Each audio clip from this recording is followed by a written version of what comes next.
Welcome back to Elgin County Living. Next we head to Port Stanley, where local businessman Peter Weiss spends his weekends horsing around. It's my pleasure to be here with Peter Weiss, owner and operator of Port Stanley Horse and Wagon, along with Dolly and Dixie as well. So Peter, tell us a little bit about how you got this whole game started. Well, back last fall I decided that I'd like to try something in Port Stanley that hasn't really been tried before. So one of the big issues was insurance, and once I was able to secure my $5 million liability policy at a reasonable rate, I proceeded with obtaining the horses and the wagons. And like I said, this all happened last fall. So the two horses, Dolly and Dixie, Dolly is the gray mare, Dixie is the black mare. Dolly's 4 years old, Dixie's 8 years old. And they're from Amish country, north of Aylmer. And I bought Dolly and Dixie last August. And then the wagon, which is a show wagon, belonged to Dr. Jack and Glenda McKenzie, just up the road here by Bingo Bingo.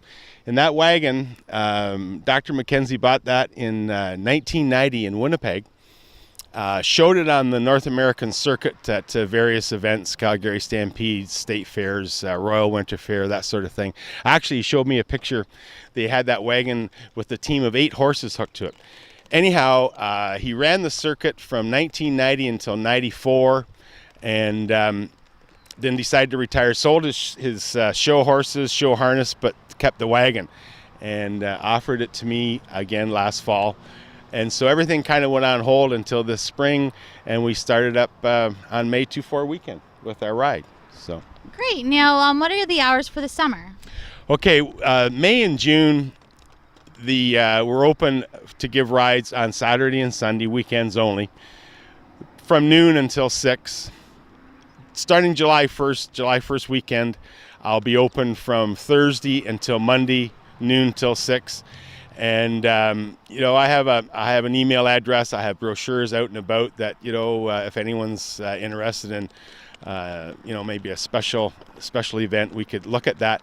The only problem is I don't have any way of transporting my ride around, so it would have to be around the Port Stanley area. Great. Now, the ride, where does it take you in Port Stanley? Okay, we start off in front of Harbortown Fudge, which is the Telegraph House, as known as well. And we go up to the main light, which will be going up north, down Bridge Street to Colonel Bostwick, up to Hetty, back up to Colburn, through the lights, and down to the berm to see the water and that sort of thing. The ride's about 20 minutes. It's $5 per person. Children under 3 are free. Great. So if somebody has a larger group, then they can just email you? Sure. Yes, they could. Yep. Okay. And that's peterweiss@gmail.com? Correct. That's right. Great. So, and if anybody's looking at special events, you mentioned they can also email you. Correct. That would be great. Great. So is there any final comments you'd like our viewers to know about when they're coming down to visit you and Dolly and Dixie? No, I just love to have them come down. It's it's great to go out a horse and wagon ride. Everybody does it. They go to New York City, they go to different cities that have horse and wagon rides, and it seems to be a highlight of their visit. And that's what I would like to think people are having when they come to Port Stanley as well. Wonderful. Well, thanks so much, Peter. And what a wonderful addition to Port Stanley. Back to you, Catherine. What a great way to see Port Stanley. Get down and visit Dixie and Dolly this summer if you have the chance. Next, we visit Port